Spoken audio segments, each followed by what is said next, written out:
Great. So, hello everyone, and welcome to the first annual State High Virtual College Fair hosted by the Little Lion Collegiate Network. My name is Emma Corby. I know it says Jen Rand, but I'm a junior at State High, and I started this event with my friend Sammy Fragan, who is also a junior. Hi guys, I'm Sammy. We're so excited that you are all here with us today, and we're so grateful for our alumni who have taken the time out of their day to join us. And we're going to start off today's event with a panel with our alumni, and then we're going to open up the floor to a Q&A with all of you guys where you can ask them some more specific questions. So we're going to get started by introducing the panelists of former State High students that are with us today. So could you all please say your name, your school, your grade, and then your major? And I'm just going to go through the order on my screen. So could Ben please go first? Good morning, everybody. My name is Ben Browser, and I'm studying economics and political science at Penn State Schreier. I'm a second-year student. And then Jasmine. Hi, I'm Jasmine. I'm a rising junior now. I'm studying computer science at UPenn. And Iris. Hi, I'm Iris. I'm a rising sophomore at Yale. I'm actually undeclared, but technically econ and math. And Annie. Hi, I'm Annie. I'm a rising second year at Williams, and I'm also undeclared, but I'm thinking math or political economy. And then Claudia. Hi, I'm Claudia. I'm a rising junior at the University of Wisconsin, and I'm studying biochemistry with a minor in math. Great. I think we have a few more panelists that were waiting to join the meeting, but we also were going to have Mashika with us from the University of Pittsburgh. Unfortunately, she was unable to make it today, but she is open to answering your questions and she welcomes them. So she provided us with her email address that you can send her your more specific questions, as have all the other panelists today, and we will provide those to you in a document later on in the meeting. So we're going to start our panel, and our first question is, what factors influenced your decision to commit to your school? And I'll start with Iris and then Ben after Iris. Yeah, so as I said, Yale is a little bit far away, but I guess the main reason that I decided to commit was because even though everything was virtual last year due to COVID, that I still felt a really strong sense of community there. And I was like, oh, these are people that I could see myself, at least the majority of which, being friends with. And Yale also went above and beyond to provide virtual resources and drop in office hours. And I was like, oh, they're actually adapting pretty well. So I felt like I got a feel for the university through their programming there.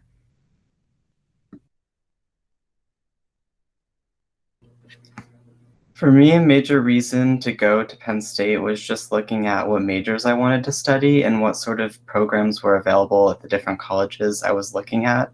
I know that Penn State offers a lot of integrated undergraduate master's degree programs, so that was a really big reason for me to choose the Schreier program.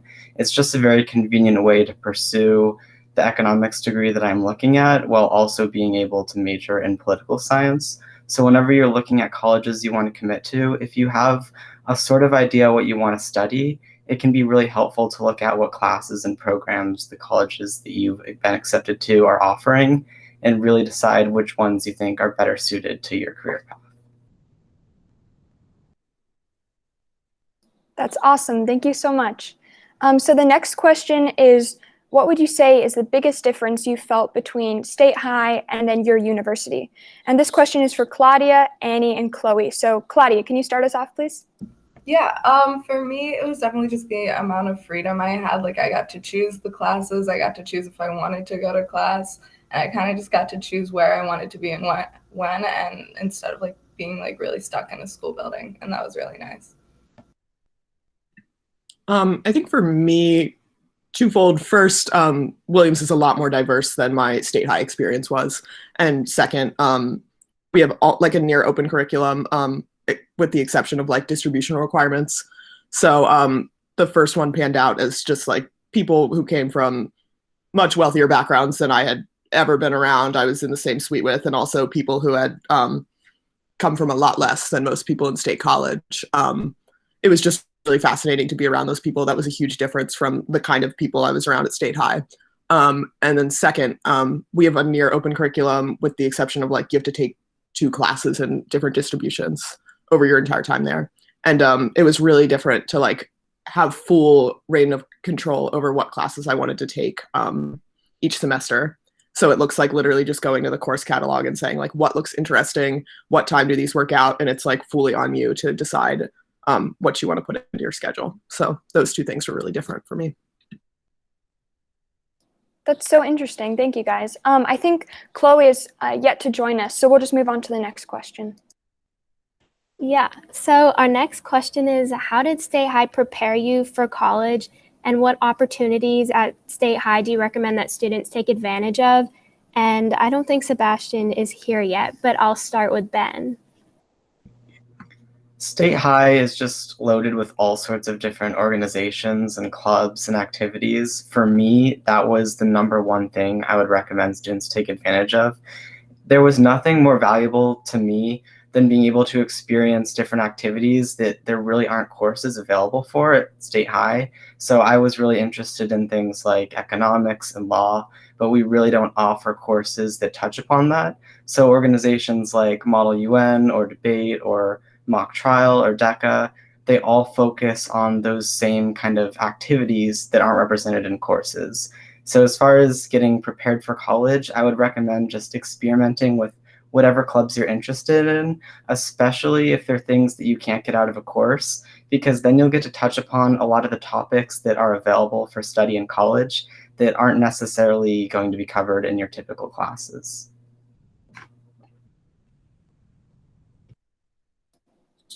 Thank you.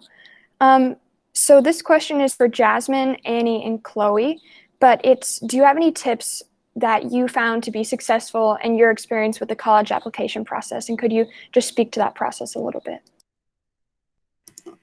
Yeah, well, I remember being very stressed out. I think most important is to just start early. You don't have to like stress about it over the summer, but you should at least be thinking about like which colleges you want to apply to and start visiting them if you get the chance. I would definitely recommend reaching out to people who go to that college.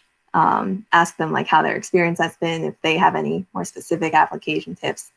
Even if you didn't know them personally, I can almost guarantee that like any State High alumni would be more than happy to talk to you about their college. Yeah, that's my biggest tip.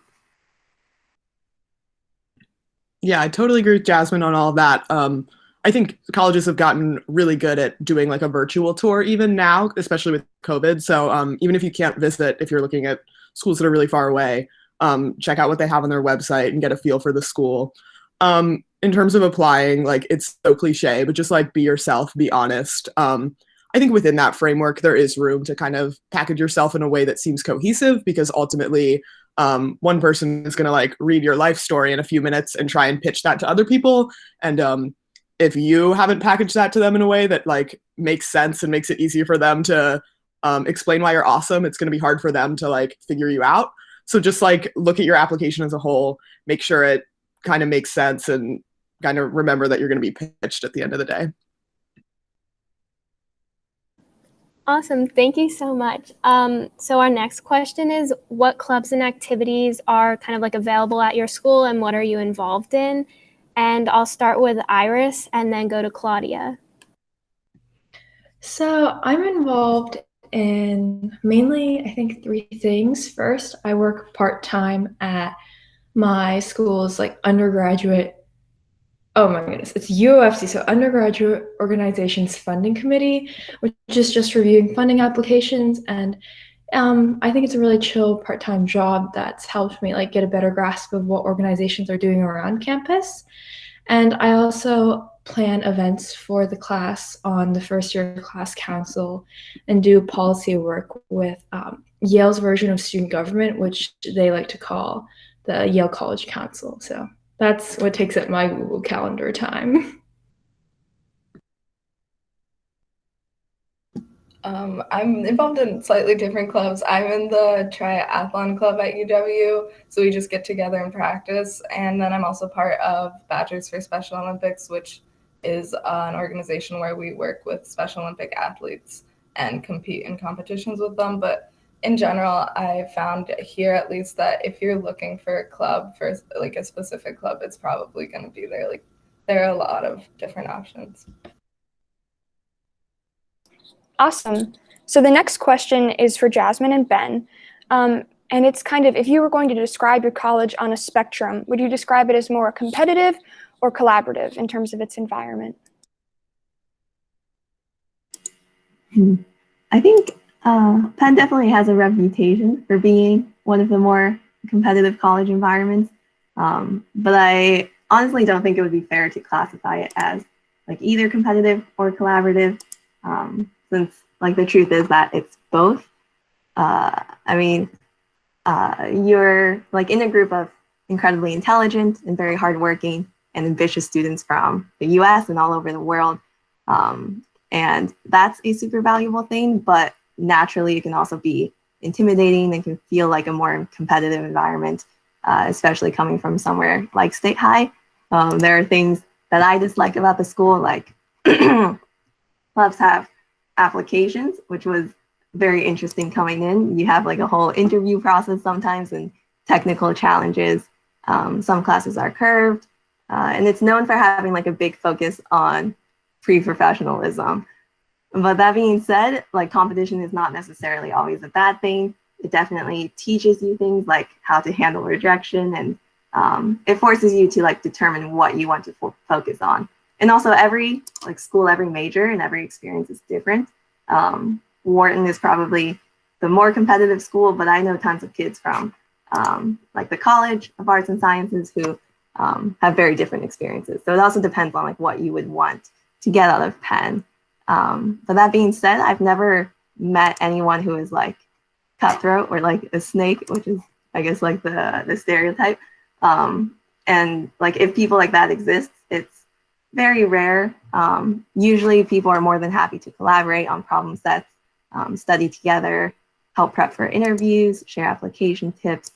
And like at the end of the day, everyone is there to see each other succeed. And I've never seen anyone be competitive like at the expense of someone else. And so in that way, it's very collaborative. I've definitely learned the most from my friends, and like people still work together and everyone still wants to see each other succeed. Yeah, Ben, if you have more to add about Penn State.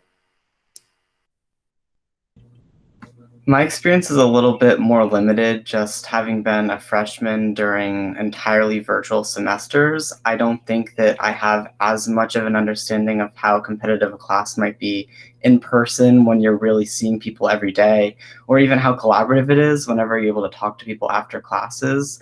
But in my experience, I was honestly a little bit surprised at how willing people were to help this year especially. I would describe it as definitely more collaborative than State High was. In all of my classes, there's been extensive networks of students communicating. A lot of clubs and organizations have mentors that will reach out to you, help you build your schedule, help you find out which professors are good to work with.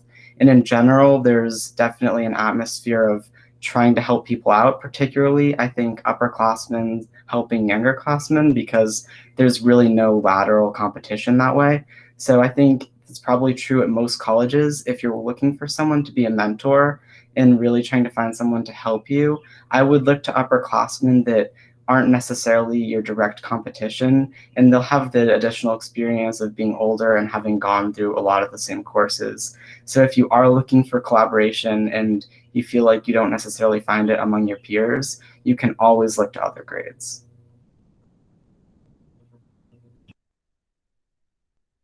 Thanks, guys. So Chloe just joined us. Hi, Chloe. So if you want to go ahead and just introduce yourself really quick, if you could say your name, your school, your grade, and then your major, and then we can take a look at some questions. Yeah, sure. Sorry. Hey guys, I'm Chloe. I go to CU Boulder, and I'm there right now. So it's 7, and I woke up and I was like, oh, okay, yeah. Sorry, a little late. So I'm a sophomore, and I'm in civil engineering. I'm also in their honors program, and I joined Greek Life. I also do research. I do 2 different research projects here, so yeah, it's really awesome. So if you have any questions, let me know.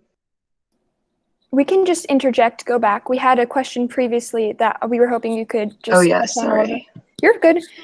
So do you think you could describe the biggest difference that you felt between State High and then your university?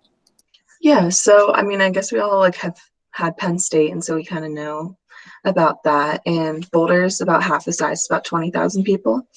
So I got there. It's definitely smaller. It still feels like a big campus, but like walking around, I'd see people and I'd be like, oh my gosh, hey, like, and I don't think you would have that in a larger campus.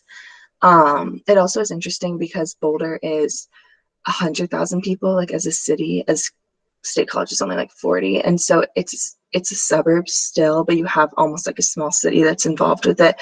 We have like 2 downtowns, and we're 30 minutes from Denver, so I have a lot of access to city life as well, and so it makes it really interesting to have like the dynamic of everything. But yeah.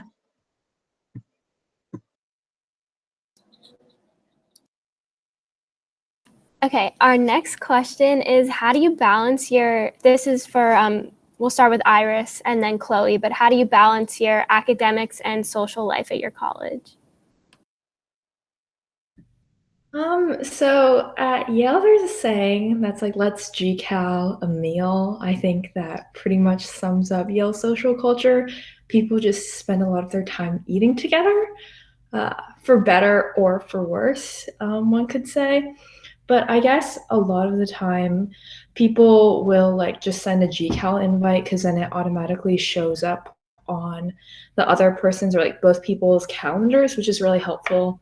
I have definitely been guilty of missing a few social meetings, but I think that GCal and also just like making friends who are in your classes so you can study, like, okay, you'll like schedule a 2-hour study date, but really you'll like talk for the first and last half hour of that study session. So that's one way that I found to sort of like mix the academic and social aspects of college. For me, so I'm vice president of my sorority there, which was an interesting decision to make. I don't know if Greek life is like the greatest for everybody, but whatever. And I like doing that. I kind of use it as more of a resume builder than anything else. But a lot of people join Greek life there. It's a pretty big thing. We also do, a lot of us kind of go out to eat because we have Pearl Street, which is like a pedestrian mall. And it's like within walking distance to campus. So everyone usually on the weekends will go walk to Pearl Street and then go out to eat because there's really nice restaurants. Or we also live, so I work at Chautauqua Dining Hall, which is like a fine dining restaurant right at the base of Chautauqua Mountain.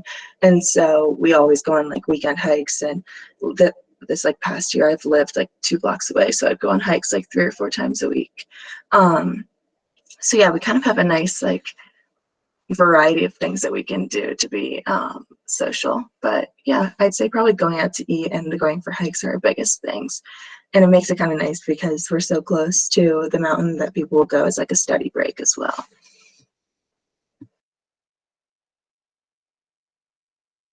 That's awesome. So let's transition to the next question. So what is the favorite aspect of your college experience thus far? I know this is a kind of general question, but can Claudia start us off and then Annie and Ben go after? Yeah, one of my favorite aspects was just being in a new city and being able to like explore a new city. It's just a completely different vibe from State College, and it's really exciting to be somewhere else. I think academically my favorite part was Williams's basically 2-person classes where you one person writes a 5 to 7 page essay for each week and the other partner writes a 2 to 3 page response paper. And I was really scared to take one of these. It's the Oxford model, if anyone's like looking at England schools. I was really scared to take one, but it turned out to be my favorite class this year, and I really liked it. So that was kind of an unexpected favorite part of my college career. Or well, experience so far. For me, it was so exciting to meet other people that were looking at similar careers because at State High, which even is a pretty big school, you still don't have as many students as there are at the school that I'm currently going to. Having such a huge student body means that there's dozens of people within my classes that are on the same track. And just being able to talk to them, hearing about what they did in high school, what they plan on doing afterwards, has been so formative for figuring out what I want to do over the next 4 to 8 years. It's just been very eye-opening learning about all these other opportunities that people are looking into. So meeting people that share your passions and interests in college was my favorite opportunity so far. Thanks, guys. I'm just going to backtrack a little bit and go back to a question that we missed previously. Chloe, if you could speak on this one. In your experience, what were some tips that you found or habits that you found successful when you were applying to college and going through that process? It's been a little bit, but I think for me, it was just kind of like managing your time. And it's the same in college. Like you're going to do stuff that's not just school and hanging out with friends. And so I think it's really important to figure out like, okay, for 1 hour every week, I'm going to work on my college apps. Or like, I have a break Tuesday mornings, so I'm going to do like a tiny bit of the Common App and then I'm going to do something else that's kind of fun. And so I think it's just kind of figuring out like when you're going through applying for college, because then whenever you're doing something in college, you'll be like, oh, I need to apply for a job, or I need to, I had to do my taxes and I like never did this until like the last second. But like, it's stuff like that where you need to like figure out, okay, I'm going to have to do this. So I need to budget 10 hours or something for this one project, but I have 4 weeks. So it's kind of just like trying to make sure you're not doing it the last minute, because usually I will do that and it always goes worse. So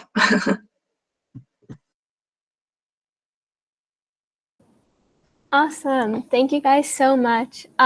We're actually going to shift to a Q&A now. Those are our panel questions. So everyone in the audience, you guys can direct your questions at a specific person or the panel in general, and you can either raise your hand or put it in the chat, whatever you're more comfortable with, but you can ask them any questions you would like about their college experience or the application process.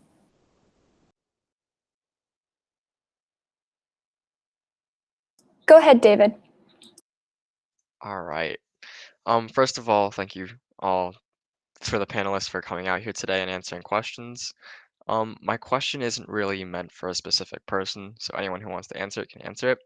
With that being said, what was your biggest fear in entering college, and how did you overcome it?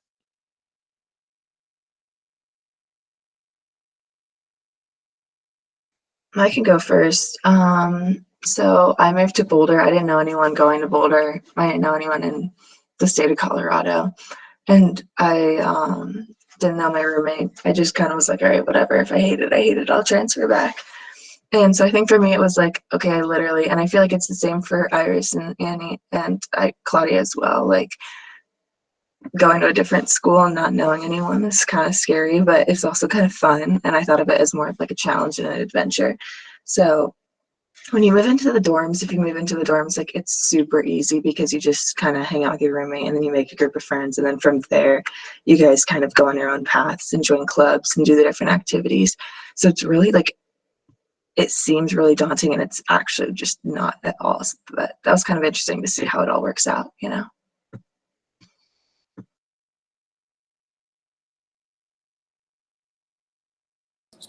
Do any of the other panelists want to touch on this one, or are we good to go to the next question? I think I second everything Chloe just said. I think a big fear academically was I came into college not at all knowing what I want to do.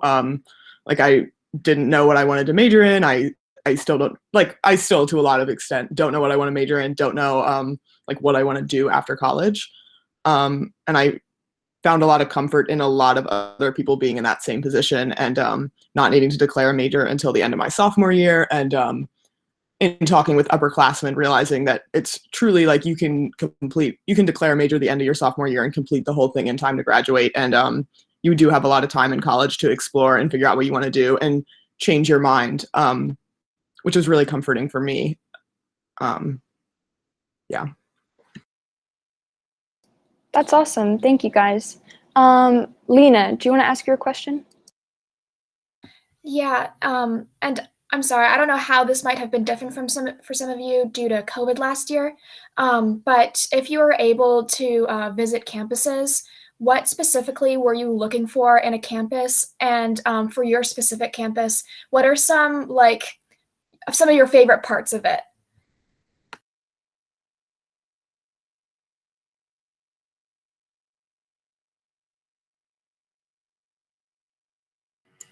Okay, I can take this one.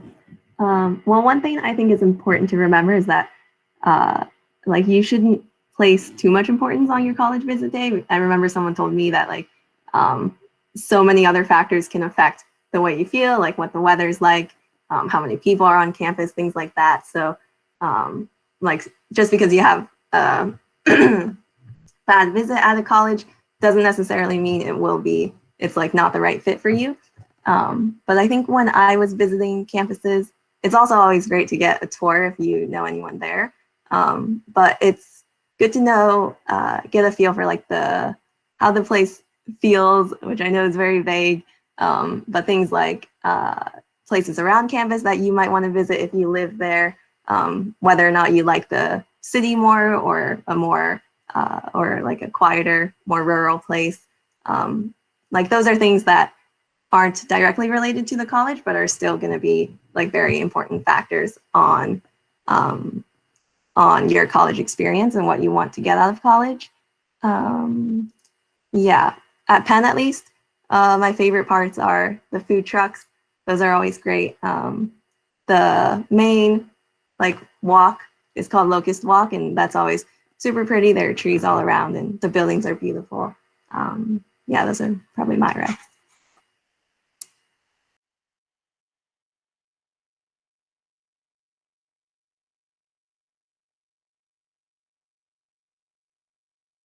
I looked at a lot of smaller schools, which made it perhaps less daunting for me to do this before I would visit a school. But I would basically email like the math department chair, because that was what I thought I wanted to study before I would go to a school, and just kind of ask like if there's a prof that I could talk to when I came and visited, or if they like have any recommendations for things that we would see when we were there. Because a lot of schools will like track, a lot of the schools I was looking at would like track your interest before applying. So it was partly for that, also partly because you can learn a lot from talking to faculty directly, from their willingness to talk to you directly. There were a lot of schools that were basically like, we like absolutely we can they would talk to us for an hour. There were also some schools that were a little less welcoming, and I think that while it's not to like characterize the entire school by your interaction with one person, it was kind of telling. So again, that was at smaller schools. Like I looked at pretty much all schools of 2,000 people. So it might be different to reach out to a faculty member at a larger university where their job is research and not teaching. But I would recommend reaching out to the departments that you think you might be looking at and just kind of ask questions, both to gain information for yourself and because some schools do track like how much communication you make with the school to see how likely you might be to attend eventually. That's great. Thanks, guys. Alana, do you want to go and ask your question? Yeah, thank you. I am still interested in all of your social lives and how that changed from high school to college. Do you still feel satisfied in the amount of time you get, focusing on academics versus your friendships and relationships outside of the classroom? Or would you say it's like it was more of a maturing process and you still get your balance, but it's not, I guess, as freeing as it was in high school?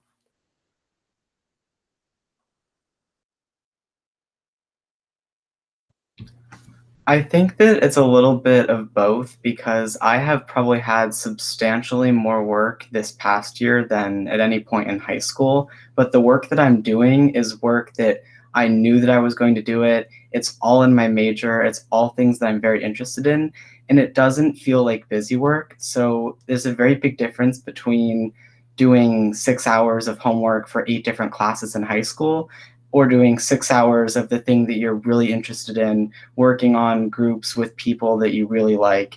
So even though it might be more intense in college, I think you'll find that you enjoy what you're doing a lot more, and it feels a lot more rewarding because things tend to build on itself a lot more than a lot of the classes in high school. Additionally, I found there were a lot of chances to meet people, even digitally. There were a lot of organizations that were very eager to host social events. So there was a very good balance between doing coursework and still having a social life, especially given that you can control your own schedule. So if you're very productive in the morning, it can be very helpful to get a lot of your classes out early in the day. Or if you really like to sleep in and you find you're really good at getting things done in the afternoon, you could flip your schedule that way. So all the customization and what classes you take and when that you take them, it makes it feel like you have a lot more time to do what you want, even if you still have a lot of work to do. Yeah, just like I guess on a different perspective, I had moments in my semester where I was like, I should not have taken this class, but it was too late for me to drop it without like regret. I think just for perspective, like I use Toggle, like TO, like GGL, to track my school time, and I spend around like 28 to 30 hours a week, like in lecture or doing homework. I have no idea if that's normal. Somebody else should probably jump on because I don't know if that's normal. But like, I think you often feel like you have a lot more time in your week because, like you, as Ben said, like you choose when your day starts. A lot of people choose to end their nights really late, which is unsurprising. Yes, Chloe. Yeah, Chloe knows what's up. I think everyone is forced to develop better time management, and it feels like you have more time, even if you are spending more time on school generally. Yeah, it helps too. Like, if you're gonna hang out with your friends at 7 p.m., you're gonna do everything in your like anything you possibly can to have your work done by 7 p.m. because the last thing you want is like all your friends hanging out and you're like, okay, I still have to do homework. Like it sucks. And like all my friends are engineers, we all get it, but like it just is not. Everyone's always like, come on, like I saw you on TikTok for an hour today. You could have been doing something else. And so I think it's kind of like you have to figure out your method. So it's also like how you study. Like I don't study well with just no sound. I need a little bit of background sound. So I go to a coffee shop, and like the coffee shops I go to have an hour and a half time limit. So I like will put on that timer and be like, okay, I have 25 minutes off, 5 minutes, or 25 minutes on, 5 minutes off. And then be like, okay, after like 4 or 5 of those, I have to go to the next coffee shop, or if I'm done, I can go home. And so it's kind of like, how much can I get done in that period of time before I can kind of move on to my next activity. So I think it like sucks, but it really is just like timing yourself and figuring out like where you work best and how you work best, and then doing that as much as you can.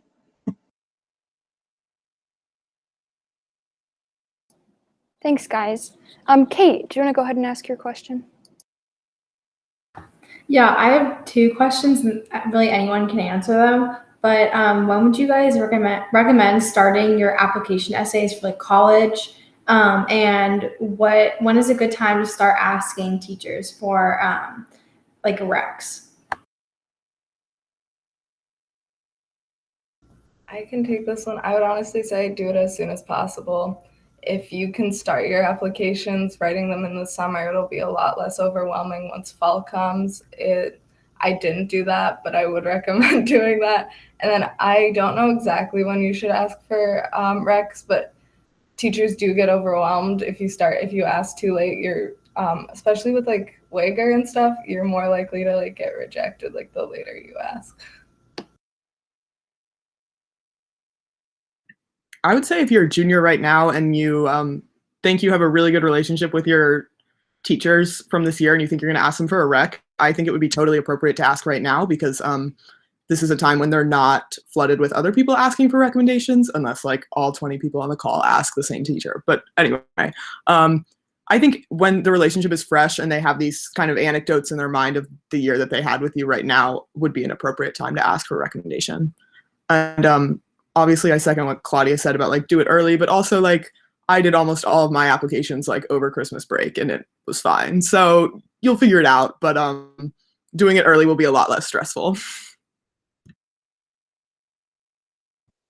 As far as your applications go, I think the one thing that you need to do as soon as possible, and it's the least effort portion of your whole application, is look at schools that you're remotely interested in and then just list what the requirements are. So if you have a school and it has 3 essays, 2 letters of recommendation, and a few short answer questions, just writing that down on a notepad so that when you do eventually log in, you're not shocked by the volume of essays you need to write for that school.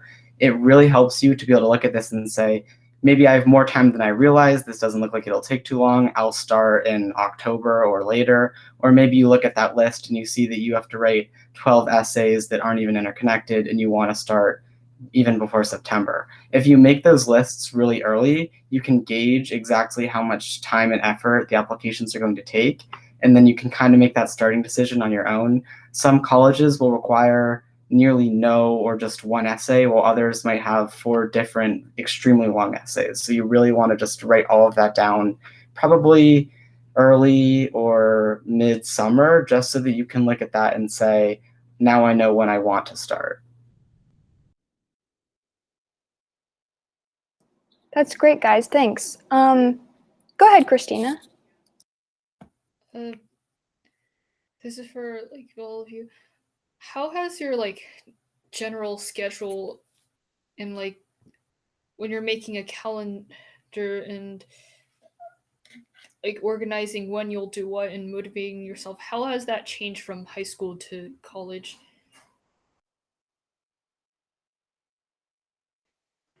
Sorry, I didn't know if that was me or Iris. I would say for high school, I played sports with Sammy.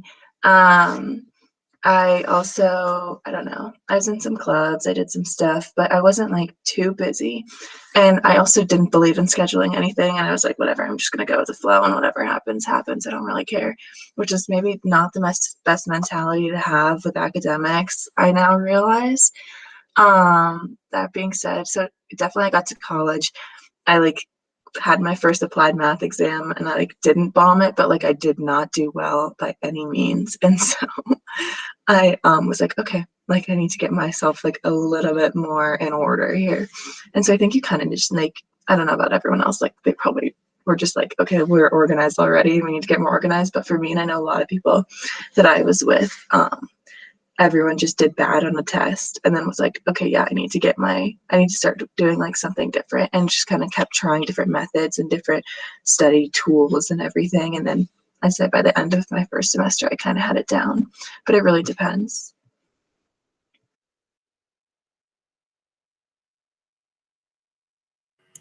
Yeah, agree with everything Chloe said. You definitely have a lot more freedom in college, and like I found that very advantageous, and I really like that. I'm definitely more of a night person, so like I refused to take any classes before 10, and that was a huge plus coming from high school. And you can like schedule how you want your classes to be, if you want them back to back, if you want them more spread out throughout the day. I definitely Google Calendar, very useful. But I definitely found it a little overwhelming at first because there's so much happening all the time, and it's important to just like take breaks and have time for yourself and to study and to like just chill alone, or have that like recuperation time. But I think like everyone figures out what works for them in a way to balance their own schedules. But it is nice because you have a lot more freedom and you can choose like what kind of schedule works best for you.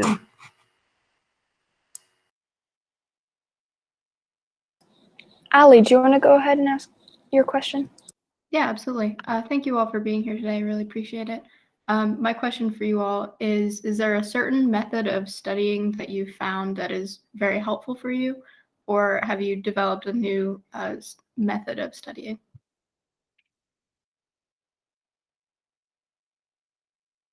I guess I'll take this first.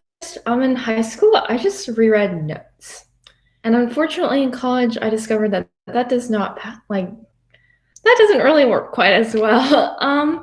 I think something that one of the math upperclassmen recommended is making like a how-to list, especially for like application-based classes. Like if I see this type of problem, here's the first step that I'm gonna do, and then the second and the third.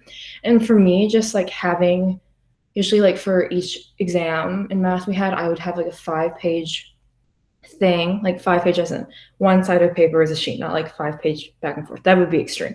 But just having that there and at easy access right before I went into my exam, even if I couldn't actually use it, is really helpful because it just kind of like hones your brain to treat something as like, okay, I like know what to do with this, or I can break this problem into more manageable parts.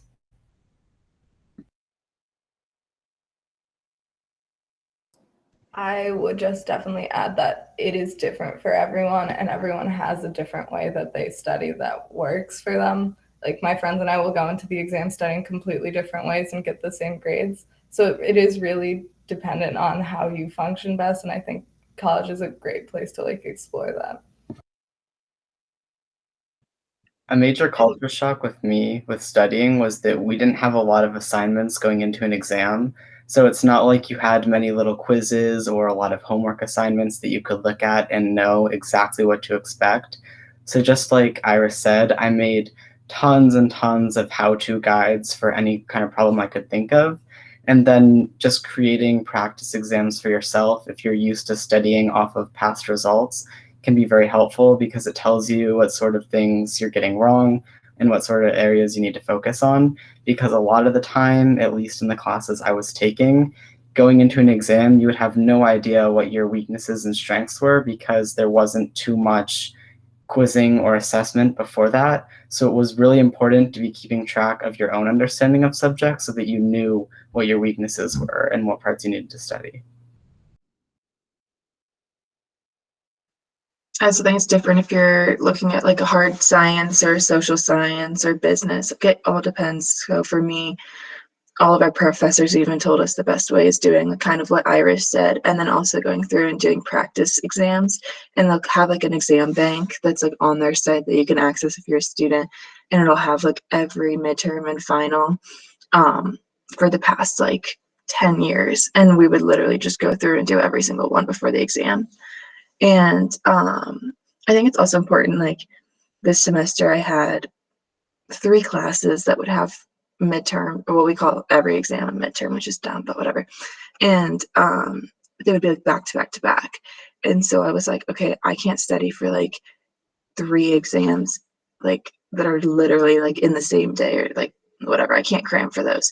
So it was like, okay, this one is really easy for me, and I just need to like review concepts and then I'm good and I'm going to get a decent grade on that one. And then I was like, I cannot figure out how to do this class for the life of me, so I'm going to devote 10 hours this week to just studying for it. So it's kind of like, it's not just time managing your homework, it's time managing what like the difficulty of your classes and how you comprehend them, and then going through and like evaluating which ones need more help than others, because you're not going to be able to just say like, I'm going to give 3 hours to each I mean, maybe, but like that's not been my experience. Kate, do you want to ask your question?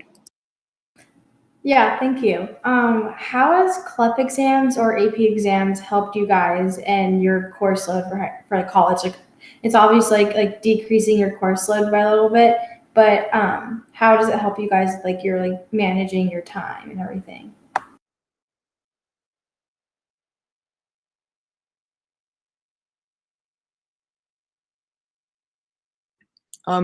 At my school, you cannot transfer in any credits, so it doesn't matter what you've done before coming to college. You're going to have to take, we take 4 classes a semester, so you're going to have to take 4 classes for 8 semesters, so 32 to graduate. AP exams, I didn't take any Clep exams, but my APs just were like placement exams. So like if you got a 5 on AP Chem, you'd place into a higher level chemistry, and so on, which was just nice for that. But it's definitely something to be aware of if you're going into college, that some schools do not let you get credits for your AP exams. So if that's something you want or something that you are okay with giving up.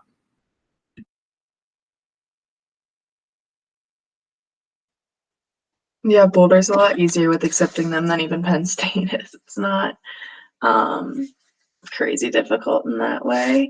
So I tested out of all my humanities. I only have 2 more to take. So I'm about a semester ahead now, which has been really nice just because I'm going to go abroad. I'm going to Scotland in the spring. I was supposed to go in the fall, but I switched.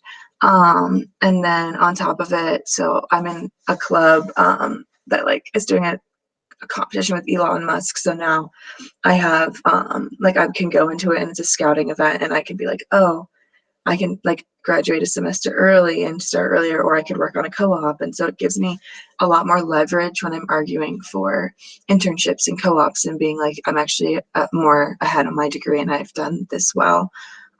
So that's been helpful. And it also just kind of helps you with time management.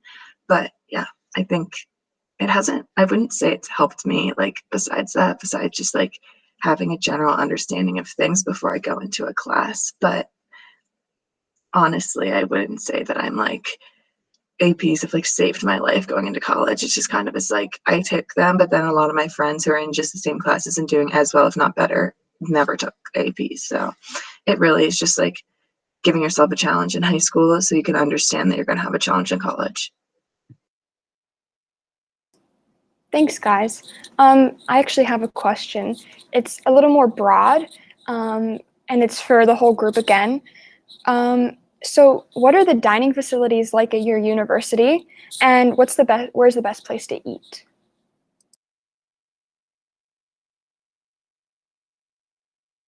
Not to flex, but to do absolutely. Yale has 14 residential college dining halls. We have one in each. Pearson, which is the one I'm in, is the best because we have breakfast for dinner on Wednesday nights. And Ben Franklin, which is up Science Hill, has soft serve ice cream. So I'm just gonna put that out there. But I think overall Yale dining is really well known for catering to all sorts of diets, which is really nice. I think I haven't heard awful things, but one time there was like a rat foot in somebody's fish, but that was like 3 years ago. So I think that's over now.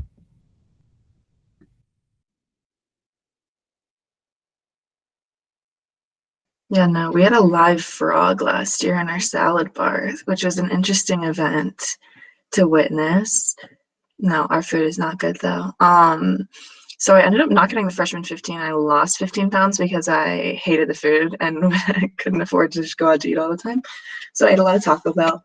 But yeah, no, I think it really is like, I mean, there's a couple places where you can get, especially if you're like a vegetarian or a vegan, which a lot of people are at my school. But it's not, mine is a pretty standard dining hall. I'd say it's one big dining hall. We had like a mini one that was like our hub essentially. And then we had some like grab and go stations and I would just go to the grab and go and like use all my meal swipes there to just pick up snacks and I'd just kind of snack throughout the day instead. So to each their own, I guess. I don't know. Alana, go ahead. Hi again. This question is about like goals that you had entering your university. So like was it studying abroad or joining a certain club or org or maybe even a specific class that you could touch on?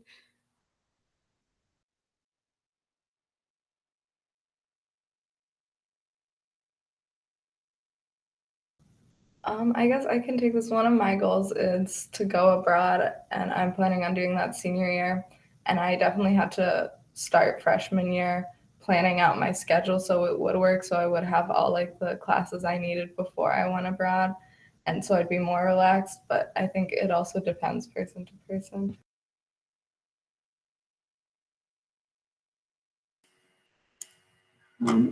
Yeah, I mean, one of my goals was to be a TA, which I learned that undergrads can do at Penn for certain classes. I learned that my freshman year.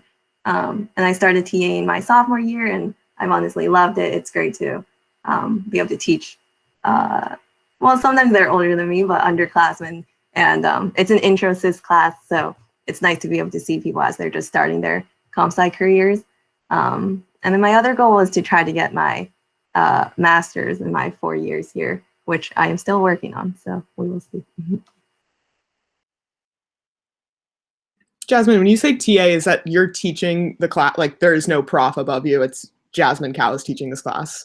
No. There is a prof, but because like computer science lecture classes, especially the intro ones, have like 300 to 400 people, and there are only like one prof. Some semesters it's two.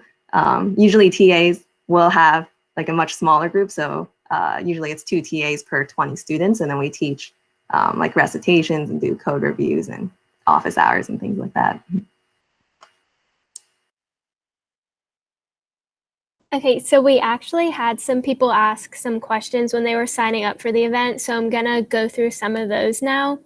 The first one is, what types of opportunities are available for students interested in wildlife conservation at your school, and like what is the natural environment like near your campus? Are there good places to hike and do stuff outdoors?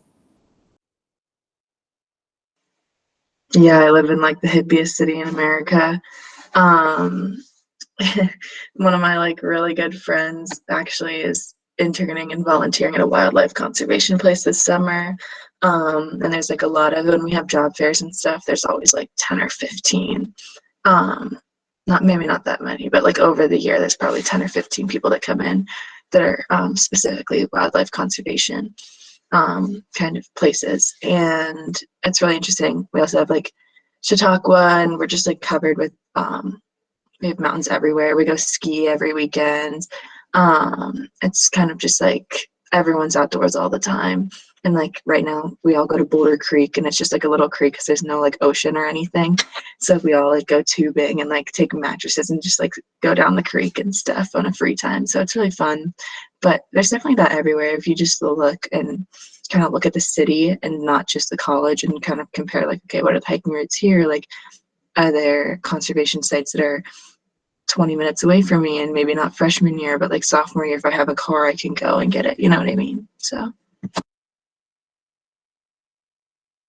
Yeah, it's really hard to compete with CU Boulder on environmentalism and wildlife. But we have our second campus is in Mystic, Connecticut, and people can opt to do a semester there. And it's all 4 of your classes you would take. They'd be like an English class that's kind of like wildlife oriented, a history class that's kind of wildlife oriented, and I guess it's kind of with an oceanography focus. But one of our like programs for sophomores is they can go to a different campus and like live on a boat and like learn about wildlife and conservatism in that regard, which is definitely not unique to Williams. I think only half of the students that go there are Williams students, but there are definitely opportunities if you're looking for them to look at conservation, look at wildlife if you're in a rural area, or if you're just, I think you can be strategic at any school and try and participate in a program that's going to work with wildlife and conservation. I can ask another question really quick. So somebody wanted to talk about the gen ed classes that are usually larger during like your freshman year, and what academic resources and kind of tutoring and help resources are available at your school. I would say for those large classes, use your TAs. Like Jasmine was talking, they take you in smaller classes. So talk to them. They're really helpful if the professor isn't reachable. They also at least hear a bunch of free tutoring programs. So if you are struggling in a class, and then also just finding classmates that you can work with if you're confused, and you can ask questions if you're confused is really, really helpful.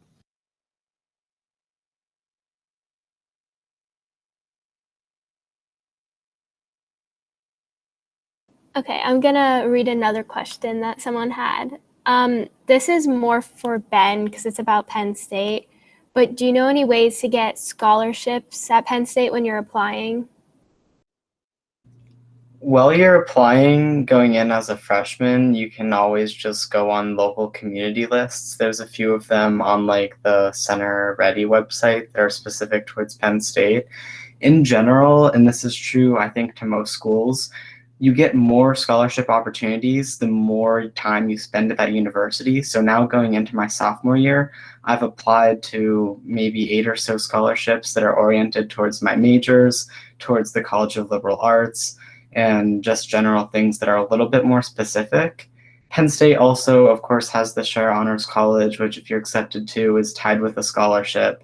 I really do think, as far as Penn State is concerned, that you shouldn't be too worried about scholarships coming in as a freshman, because the opportunities probably go up by tenfold once you're going in as a sophomore. There's so many more scholarships that are available to students that are already enrolled than there are as you come in as a freshman. But definitely looking at the Center Ready website, which I'm pretty sure will be sent out to all state high students around the time that it becomes available.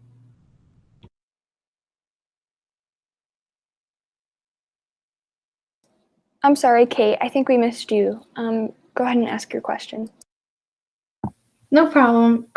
So I wanted to ask. So I've been looking at Penn State and Pitt's nursing program, but I haven't looked at any of the other colleges of like the other panel people here. Sorry, I don't know the terminology. But what does like your medical / like nursing programs look like at your guys' school?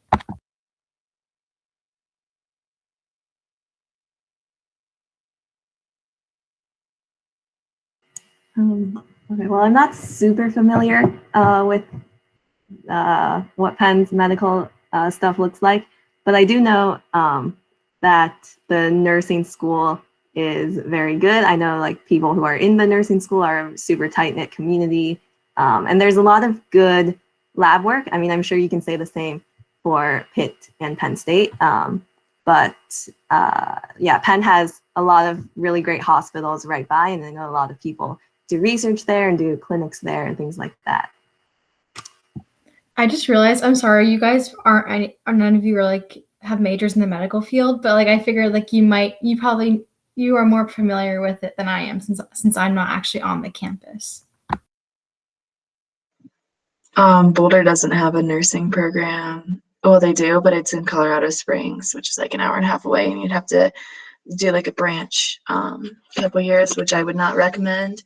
And so what a lot of people do is like, I have a lot of friends that are in integrative physiology, which is kind of like our kinesiology, but like not fully. And I look at Penn State, and they do like pre-med or pre-PA is what a lot of my friends are in. And yeah, I guess that's kind of like what everyone does as an alternative, but we unfortunately don't have a nursing school because we don't have like a medical center. It's like in Denver, and they just don't want to use their Denver campus for it.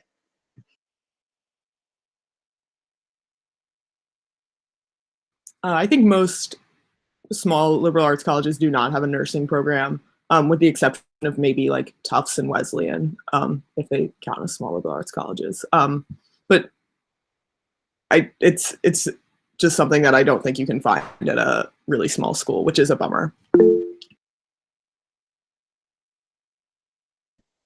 Yeah, Yale I think it poaches people from the graduate school of medicine.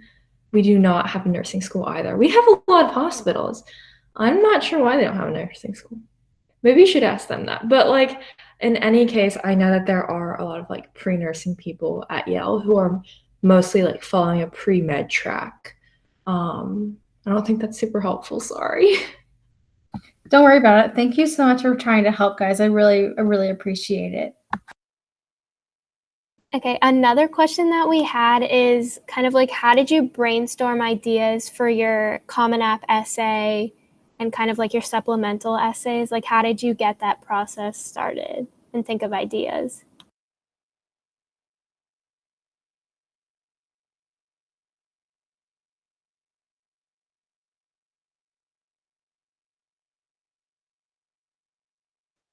I just started writing, and then when I hated it, I picked a new topic and I rewrote it, and then I didn't like it, and I thought it was like a decent topic, and I think you just need to start writing, and once you start writing, you'll figure something out. And which is awful advice, but like I think that's the only way to do it.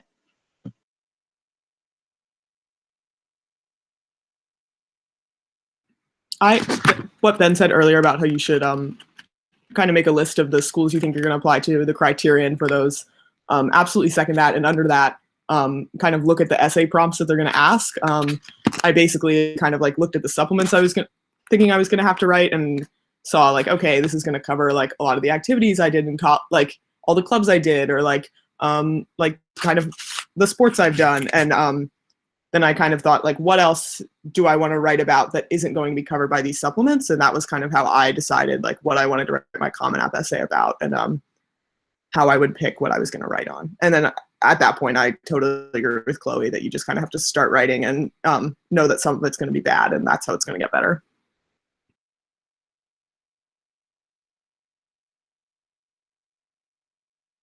Okay, I think we had one last question, and it was, are college sports a big deal at your school? And if so, how do you kind of balance academics and attending games, and do like the majority of the students attend sporting games?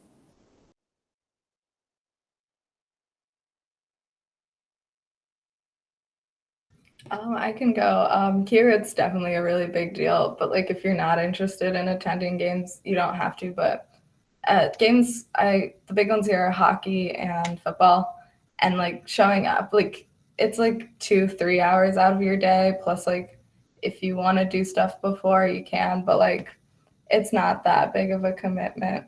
I mean, football days are usually only football, but yeah.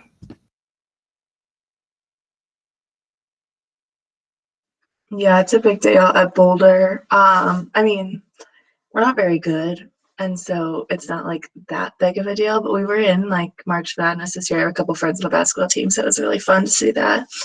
I don't know. I mean, it really depends because we're just like a smaller Penn State, essentially, that's in the mountains in Colorado instead. And so the like adjustment with sports is pretty similar, just like, not as big of a stadium, but still a really fun stadium. And yeah, I mean, it's very manageable too, because like football games are on Saturdays, and I like always would take Saturdays off anyway for work. And so I think it's just kind of like, I also manage the hockey team here. And so I think like for me, it was like, okay, yeah, you can go to the hockey games, but like you need to get your work done before, because you're going to hang out with everyone after. And so I think it's just kind of stuff like that, which is just everything's time management, but go to the games, they're fun.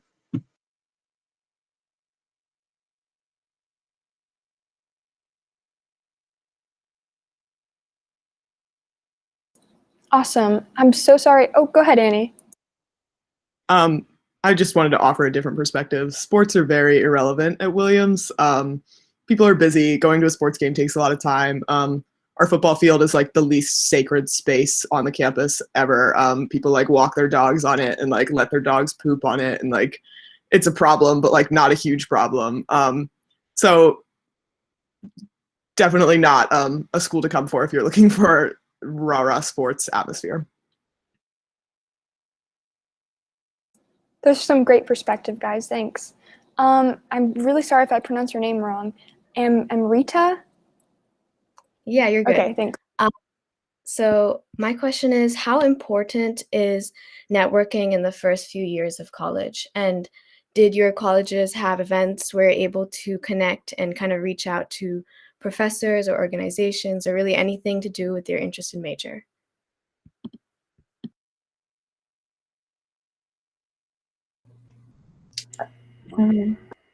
Sorry, did I? Okay. Networking, it's like as important as you want it to be. So it depends on your goals out of college. Some people who might be more interested in academia or things like that, don't find it as important. But Penn definitely has like a platform, and it gives you plenty of access and events to like career fairs, upperclassmen, professors, faculty, things like that. Yeah.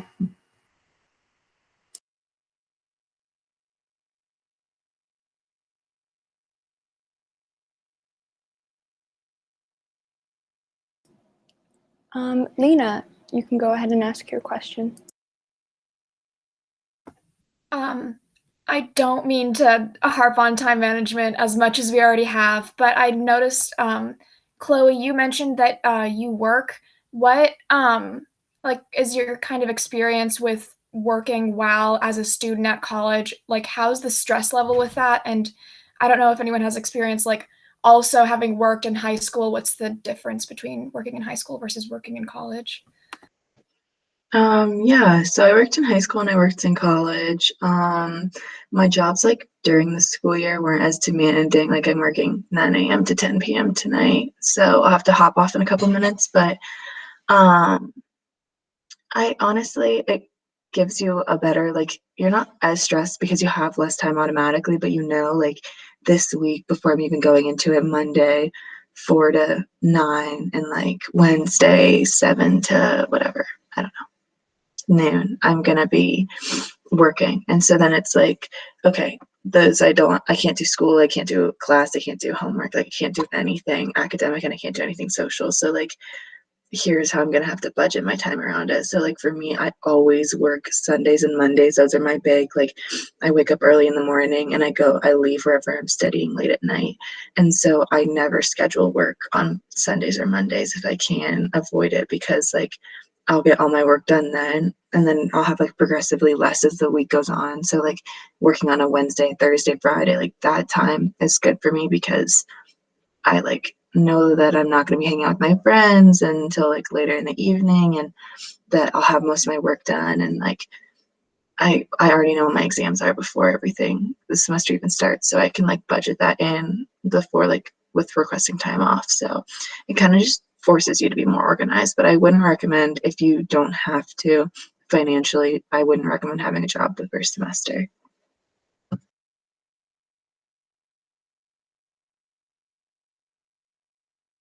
Yeah, just to hop on that, Yale has like a student. I'm really bad at entering my time. I feel like I should not be exposing all my flaws. But Yale has like a specific student jobs database, and you can search for jobs that there are like certain keywords, like library jobs in particular, or like head of college aid jobs, where you can like do your homework while getting paid if the office is slow. I'm not saying that you should take those jobs just because you can multitask during them, but I'm also saying that's definitely not a reason to discount something that may look kind of boring, because it helps a lot with the limited hours in a day. Yeah, a lot of people work at our rec center too, because then they can budget in like, okay, I'm gonna come an hour early and I'm gonna work out and then I'm gonna go to work or something like that. Because then and it's easy and they can kind of do their homework while they're there too. But it's just kind of like what is the most convenient for me at all times. So yeah, library as well.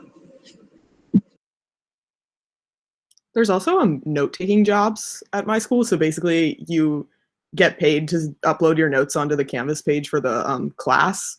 There are jobs of like basically sitting in the printer room to like be there if something goes wrong. Jobs of sitting like at the library desk if someone needs a charger to give it to them. There are definitely jobs that you can find if you think time management is going to be a like if you're looking at your schedule and you're like, I'm not going to have enough time to work and do my classes. I do think it is possible to have jobs on a college campus that are pretty chill and you can do your work during them.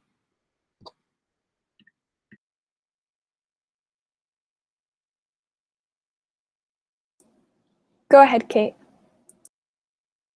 I'm sorry for all the questions, but so do you think that from your guys' perspective in your like college application process and like your acceptance process as well, do you think that colleges consider and like analyze SAT scores as closely as like like high school students hear about them, or like I guess ACT scores as well?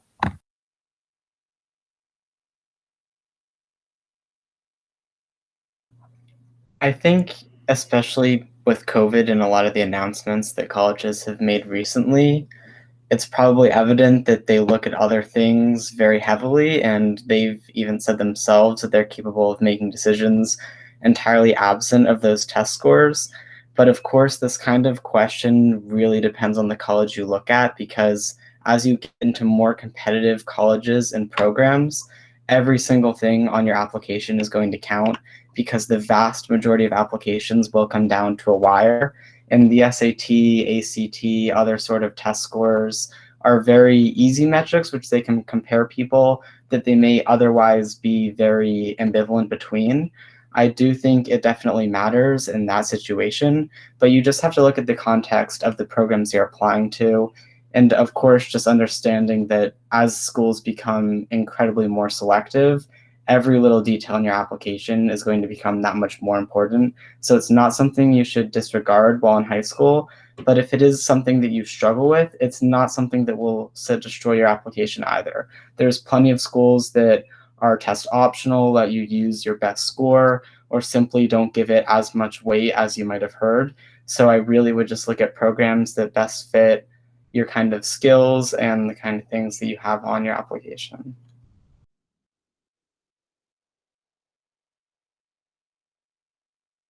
I think it's really hard to know what colleges use to decide who they're going to admit. They keep that a secret on purpose, but at least I cannot imagine that any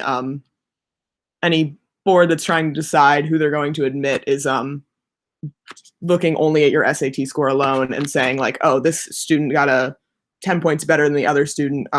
That's reason alone to admit. I think SAT scores they'll help if they're strong, but especially for people in your guys' situation with the cycle of COVID and testing, I would not be stressed about SAT scores at all. I think it's a lot more important to come off as authentic, come off as passionate about whatever you want to study.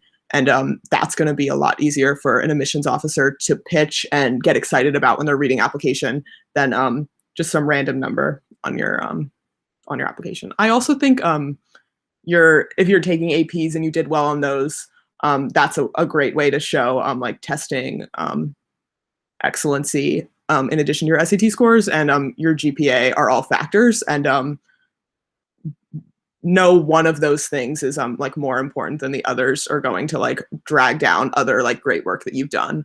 So I wouldn't be stressed if you have like a strong GPA or maybe an SAT score that you're less excited about, or the other way around. I think you're going to shine with certain elements of your application, and colleges know that people reflect excellency differently, and they aren't going to expect everyone to do it in the same way.